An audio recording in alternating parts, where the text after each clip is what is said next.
Hello everyone, friends. Today I'll show you how to enable text narration in Google Docs. For this, click on Tools and find the Narrator option.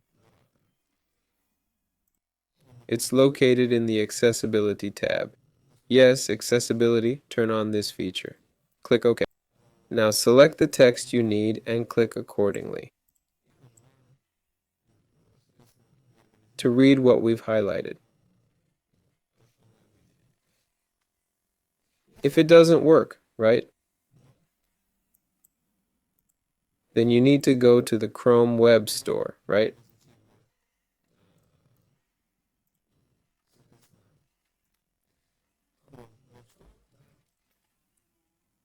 Enter Reader here. What's it called?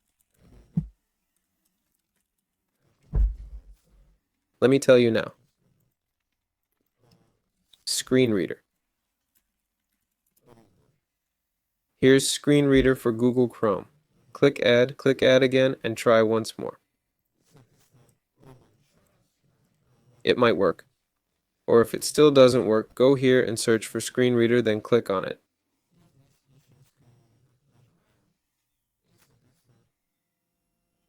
This is Screen Reader for Google Chrome. Change values just to speech control. There.